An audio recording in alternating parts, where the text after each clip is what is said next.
Hello friends, मैं राम कुमार आप सभी का स्वागत करता हूं श्याम क्लासेस में। हम लोग आज पढ़ेंगे टॉपर सीरीज में क्लास 10 मैथ्स की प्रैक्टिस नंबर करेंगे 5। ठीक है ना। इस चैप्टर में मैं 5 चैप्टरों से क्वेश्चन लेकर के आया हूं। ठीक है ना। चलिएगा तो क्लास को स्टार्ट करते हैं। आज बहुत बेहतरीन क्वेश्चन है जिसमें आपको सांख्यिकी भी कराई है, जिसमें मैंने आपको निर्देशांक ज्यामिति भी कराई है, जिसमें मैंने आपको द्विघात समीकरण भी कराई है। इस प्रकार के जो अच्छे चैप्टर है ना, मैं वहां से क्वेश्चन लेकर के आया हूँ और इस प्रकार के क्वेश्चन पेपर में अवश्य पूछे जाते हैं। चलिएगा तो क्लास को स्टार्ट करते हैं और आज का देखते हैं पहला क्वेश्चन कौन सा होता है। चलिएगा तो आज का पहला क्वेश्चन दिया हुआ है वो क्या कह रहा है। कह रहा है सिद्ध कीजिए। ठीक है, ये आयतन संबंधी क्वेश्चन है पर बहुत अच्छा क्वेश्चन है। ये पिछली बार 2 अंक में आया था। पिछली बार बोले तो 2023 एग्जाम में 2 अंक में पूछा गया था। क्वेश्चन बहुत सरल है पर ये लैंग्वेज बेस्ड ने क्या कहा है। सिद्ध कीजिए कि बेलन के आयतन का 2 गुना उसके वक्र पृष्ठ और आधार की त्रिज्या के गुणनफल के बराबर है। तो पहले आपको क्या बनाना पड़ेगा, बेलन बना लेते हैं। चलो ये मैंने एक बेलन बना दिया है।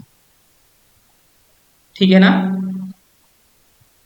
माना, थोड़ा सा सोल्यूशन में मान लेते हैं हम लोग। माना माना क्या,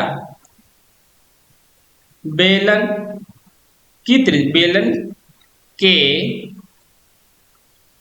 आधार की त्रिज्या, त्रिज्या मान लेते हैं क्या, कैपिटल आर। ठीक है, और उसका वक्र पृष्ठ कह रहा है और ऊंचाई मान लेते हैं बेलन की, बेलन की ऊंचाई। तो बेलन की ऊंचाई क्या मान लेते हैं, एच। तो देखिए भैया यहाँ त्रिज्या कहाँ बेलन में हुई, ये बेलन से यहाँ तक ये इसे ऊंचाई एच कहेंगे और यहाँ से यहाँ तक की दूरी को हम लोग त्रिज्या कहते हैं, आर कहते हैं। ठीक है ना। चलो भैया ये एच है, याद रखना एच। ठीक है एच। अब क्वेश्चन में क्या करा है, बेलन का आयतन उसके वक्र पृष्ठ और आधार की त्रिज्या के गुणनफल के बराबर है। तो तीनों चीज निकालते हैं। पहले बेलन का आयतन क्या लिखते हैं हम लोग, बेलन का आयतन, इसे v कहते हैं। v बराबर क्या होता है, बेलन का आयतन होता है पाई आर स्क्वायर एच। ठीक है, अब हम निकालेंगे बेलन का वक्र पृष्ठ। बेलन का वक्र पृष्ठ, तो वक्र पृष्ठ बेलन का क्या होता है, वक्र पृष्ठ होता है 2 पाई आर एच। ठीक है, और आधार की त्रिज्या ऊपर आर मान चुके हैं। अब प्रश्नानुसार क्या करेंगे, प्रश्नानुसार, प्रश्नानुसार क्या कर रहा है, बेलन का आयतन, बेलन का आयतन उसके वक्र पृष्ठ, इस वक्र पृष्ठ और आधार की त्रिज्या के गुणनफल, तो गुणित में क्या, त्रिज्या, इनके गुणनफल, इनके गुणनफल का जो बेलन का आयतन वो क्या है, 2 गुना है। इसे 2 गुना कर दीजिए तो दोनों क्या हो जाएंगे, बराबर हो जाएंगे। अब आपको ये प्रूव करना है। तो 2 गुणे बेलन का आयतन क्या है, पाई आर स्क्वायर एच आ गया इधर, 2 पाई आर एच आया वक्र पृष्ठ इंटू त्रिज्या क्या है आर। अब देखिएगा दोनों को हम लिखते हैं, यहाँ पर क्या आएगा 2 पाई आर स्क्वायर एच बराबर 2 पाई आर स्क्वायर एच। ये भैया दोनों आ गई। अब यहां तक कोई समस्या हो बताओ, ये आपको प्रूव करना था, सिद्ध कीजिए, ये प्रूव हो गया। इस प्रकार से पेपर में क्वेश्चन आता है और अच्छा होता है, लैंग्वेज बेस पे पूछ लेता है क्वेश्चन। ये 2 अंक का प्रश्न भी है। ठीक है, 2 अंक में पूछा गया है। चलो आज के चलते दूसरे क्वेश्चन पे। दूसरा देखिए, ये भैया निर्देशांक ज्यामिति से, ये क्वेश्चन में क्या कह रहा है, उस बिंदु के निर्देशांक बताओ, एक ऐसे बिंदु के निर्देशांक बताओ जो बिंदुओं 1,7 और 4,-3 को मिलाने वाले रेखाखंड को 2:3 के अनुपात में विभाजित कर। कहने का मतलब ये 2 बिंदु हैं। मान लो पहले बिंदु को सोल्यूशन में मान लेते एक बिंदु ए है, बिंदु सोचो, बिंदु जो ए मा है वो क्या दिया हुआ, मान लो 1,7 दिया हुआ है,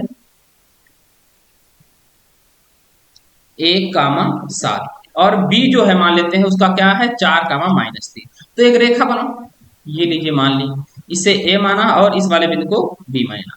तो ए वाले के निर्देशांक है 1,7 और बी वाले के निर्देशांक है 4,-7 -3। ठीक है, अब इस रेखा को कोई एक बिंदु है, उस बिंदु के निर्देशांक बनाओ। माना वह बिंदु क्या है, पी है। तो पी के निर्देशांक पूछ रहा, तो इसके निर्देशांक कैपिटल एक्स और कैपिटल वाई माने जाते हैं। तो माना वह बिंदु के निर्देशांक लिखेंगे, माना वह बिंदु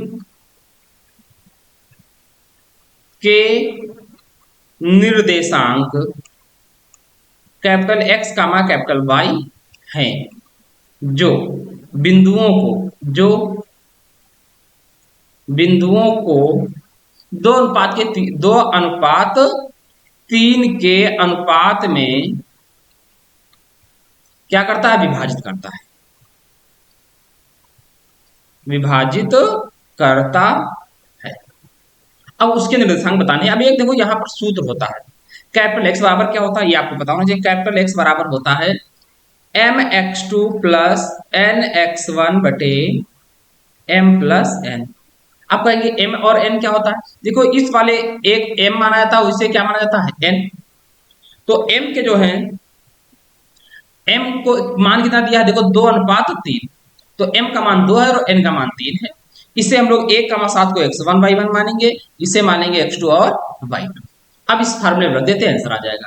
तो यहां से कैपिटल x बराबर क्या, m का मान कितना है 2 इंटू x2 का मान कितना है 4 प्लस n का मान 3 इंटू x1 का मान कितना है 1 बटे m प्लस n 2 प्लस 3। तो कैपिटल x बराबर क्या आएगा, 4 दूनी 8 और 3 का 3, 8 3 11 बटे 5। ये कैपिटल एक्स का मान आ गया। ऐसे ही आपको निकालना है कैपिटल वाई बराबर क्या होता है। तो कैपिटल वाई बराबर होता है my2 minus plus ny1 upon m plus n।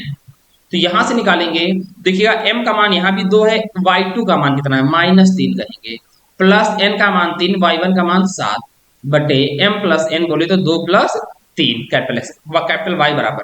ठीक है, तो कैपिटल वाई बराबर क्या आएगा, -6 प्लस 7 3 21 बटे कितना 5। तो यहां से कैपिटल वाई का मान कितना आ रहा है, घटा देंगे तो 15 बटे 5 बोले तो कितना आएगा 3, कितना आएगा 3। तो अतः बिंदु के अतः पी के निर्देशांक, अतः पी के निर्देशांक लिखेंगे, अतः बिंदु पी के निर्देशांक, निर्देशांक तो P के निर्देशांक x कैपिटल x कामा कैपिटल y, कैपिटल x का मान 11 बटे 5 कामा y का मान निकला है 3। तो यही भी आपके क्या है आंसर है। अब बताओ यहाँ तक किसी कोई समस्या हो तो, नहीं तो हम लोग नेक्स्ट क्वेश्चन पे चलते हैं। आज का नेक्स्ट क्वेश्चन क्या है, थर्ड क्वेश्चन क्या है। थर्ड क्वेश्चन क्या रहा है, ये देखिए द्विघात समीकरण से। देखिए मैं कोशिश करता हूँ प्रत्येक सेट में अगर मैं 5 क्वेश्चन लेके आऊँ तो 5 टॉपिक छू कम से कम। अगर आप प्रत्येक सेट में 5 क्वेश्चन टच करते हैं, आप 5 टॉपिक टच करते हैं, सोचिएगा। चलो, कि दो अंकों से बनी संख्या में अंकों का योग 9 है। ठीक है, यदि संख्या के अंक उलट नहीं उलट दिए जाए तो नई बनने वाली संख्या मूल संख्या से 27 अधिक हो, संख्या ज्ञात कीजिए। सोल्यूशन में चलो, माना 2 अंकों की संख्या, ठीक है, माना 2 अंकों की संख्या, लिखो भैया, माना 2 अंकों की संख्या। देखो जब भी 2 अंकों की संख्या माननी हो तो सदैव आप क्या माना करेंगे, 10x प्लस वाई मानेंगे हम लोग। ठीक, अब उसने क्या करा है, अंकों 2 अंकों से बनी संख्या में अंकों का योग। अगर इसमें बात करूं मैं अंक कौन कौन से हैं, तो आप कहोगे एक अंक x और एक y है। जो x अंक है वो कौन सा, वो दहाई का अंक है, और जो y है ये किसका है, ये इकाई का। ठीक है, यहां तक कोई दिक्कत नहीं, ये आपके लिए जानकारी थी। चलो, अब क्वेश्चन में क्या आ रहा है, अंकों का योग 9 है प्रश्नानुसार। प्रश्नानुसार अंकों का योग बोले तो x प्लस वाई बराबर आपको 9 दिया हुआ है। ठीक है ना, यहां से चाहे x का मान निकालो चाहे y का, चलो x का मान निकाल लेते हैं। तो x बराबर क्या निकल के आएगा, 9 माइनस वाई, समीकरण से क्या बना देते हैं 1। अब दूसरी कंडीशन क्या कह रहा है, ये प्रश्नानुसार फर्स्ट कंडीशन थी। अब हम लोग करेंगे सेकंड कंडीशन। कह रहा है यदि संख्या के अंक उलट दिए जाए, देखो संख्या 10x प्लस वाई है, अब क्या कर दिया जाए 10y प्लस x उलट दिए जाए। लो संख्या के अंक हमने उलट दिए, उलट दिए जाए तो कह रहा है हाँ उलट दिए जाए तो नई बनने वाली संख्या, ये 10x प्लस वाई जो बनी है, 10y प्लस x बनी है, बनने वाली संख्या मूल संख्या, मूल संख्या क्या थी 10x प्लस वाई थी, इससे 27 अधिक है। जो नई बनी है संख्या वो 27 अधिक हो गई है, तो पुरानी संख्या में 27 जोड़ दो तो दोनों क्या हो जाएंगे बराबर। ठीक है ना, चलो अब इसे हल कर लेते हैं। भैया देखिएगा एक पक्ष में ले आओ, y इधर लेके आओ, 10y लिखा है ना, ठीक है, इधर आएंगे तो माइनस का y प्लस यहाँ क्या लिखा हुआ है x, इधर लाओगे तो माइनस के 10x बराबर कितना है 27। अब y से y घट जाएगा, कितना आएगा 9y माइनस यहाँ भी कितना बचेगा 9x बराबर कितना 27। चल, ऊपर से x का मान रख सकते हैं, 9 कॉमन ले लो, सारे से 9 कॉमन ले लेंगे तो 9 कॉमन बचेगा, x माइनस वाई बराबर 27। अब 9 को हम कैंसिल कर सकते हैं 27 से, तो कितना आएगा, 9 त्रिका 27, तो x माइनस वाई बराबर 3 आ गया।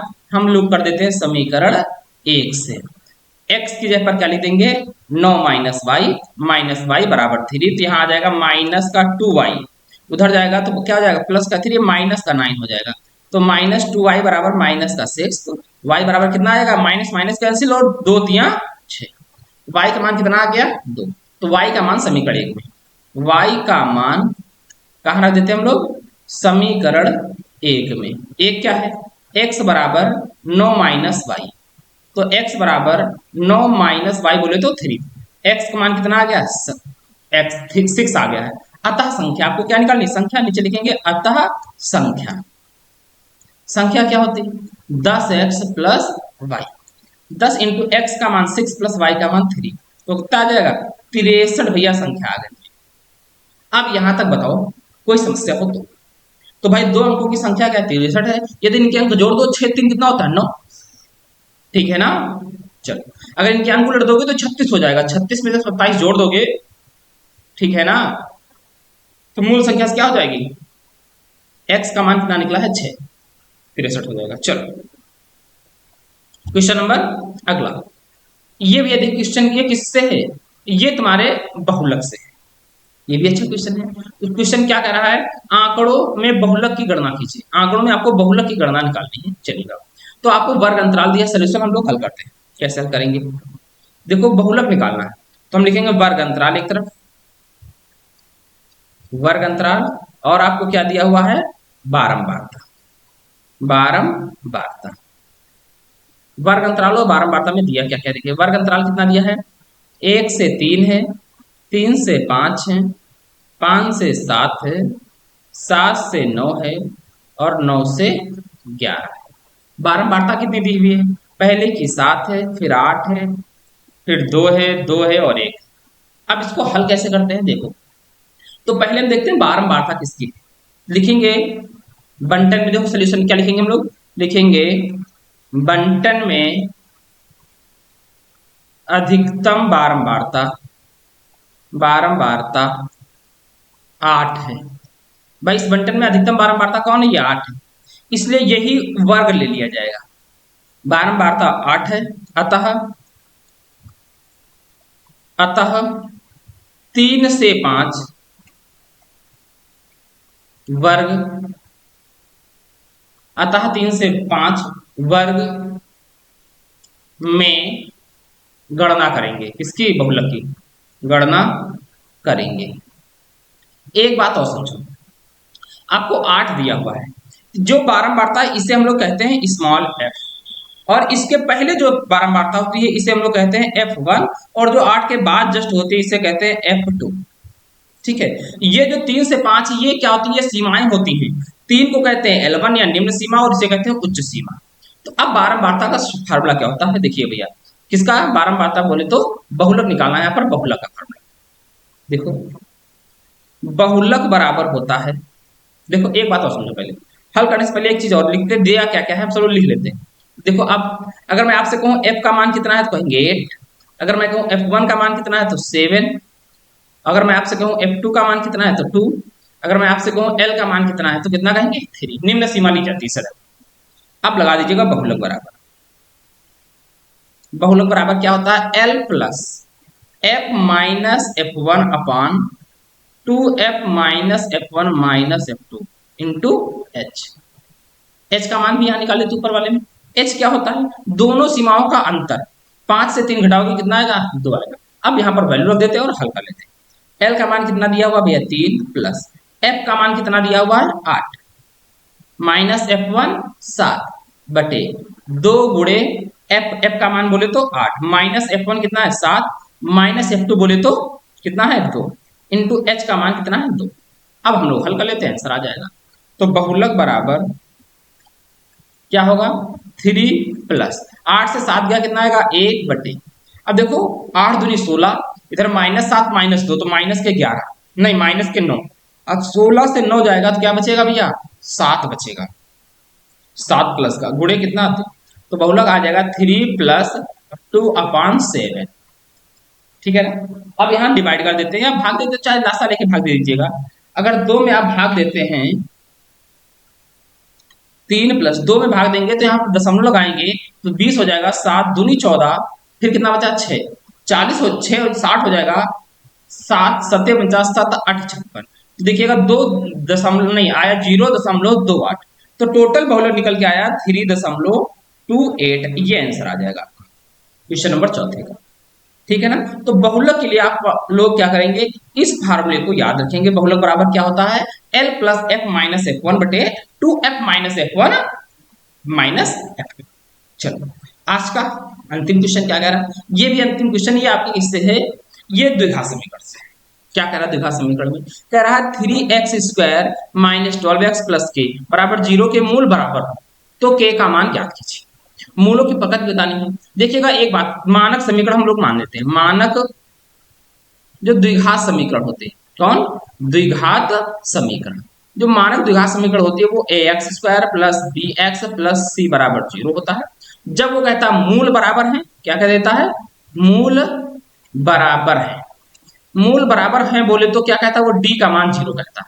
और d बराबर होता क्या है, d बराबर मैंने बताया है b² माइनस 4ac, ये विविक्तकर होता है। तो यहां से लगा देते हैं हम लोग। अगर मैं इसकी तुलना करूंगा ax² plus bx plus c से, तो सोल्यूशन में मैं आपसे पूछूं a का मान कितना है तो कहेंगे 3, b होता है x वाला, x कितना है -12, और c होता है अचर पर, तो c का मान कितना दिया है कि, अब लगा दीजिए अब क्या, d बराबर b² माइनस 4ac, तो क्या आएगा, b का मान कितना है -12, तो -12 का स्क्वायर माइनस 4 इंटू a का मान 3 इंटू c का मान k। ठीक है, तो 12 का स्क्वायर करेंगे 144 आ जाएगा, माइनस 4 12 के आ जाएगा, और d का मान कितना दिया है वह 0। आप क्या करेंगे भाई, मूल बराबर है, क्या करा था, मूल बराबर है, समझे मेरी बात को, मूल बराबर है, इसका मतलब क्या कर देना है, d बराबर 0 कर देना है। तो यहां से हम हल करेंगे तो 12 कॉमन लेंगे, तो 144 से 12 कॉमन, तो 12 माइनस के बराबर क्या आएगा 0, 12 हटा देंगे 0 के पास चला जाएगा 0, तो 12 माइनस के बराबर 0, तो k का मान कितना आएगा 12। ये आपका क्या दिया आंसर है। आपसे k का मान पूछा था तो मैंने k का मान निकाल दिया। अब यहां तक बताओ किसी को कोई समस्या हो तो। देखिए भैया यहां तक अगर कोई किसी को समस्या नहीं है तो याद रखिएगा, ये पेपर की दृष्टि से बहुत महत्वपूर्ण क्वेश्चन होते हैं। ऐसे क्वेश्चन कई बार बार रिपीट क्वेश्चन होते हैं, इस टाइप के क्वेश्चन पूछे जाना तय। ठीक है ना, चलिएगा तो फिर मिलेंगे हम लोग अगली प्रैक्टिस नंबर 6 के साथ। आज तक हम लोगों ने 5 प्रैक्टिस कंप्लीट कर ली है। चलिएगा तब तक ले दोस्तों जय हिंद। आप लोग पढ़ते रहिएगा, इसी प्रकार अभ्यास करते रहिएगा। फिर मिलेंगे कल अगली क्लास के साथ, अगली प्रैक्टिस सेट के साथ। हो सकता है कल हिंदी के वो आपको साइंस की क्लास में है। तब तक ले दोस्तों जय हिंद जय भारत।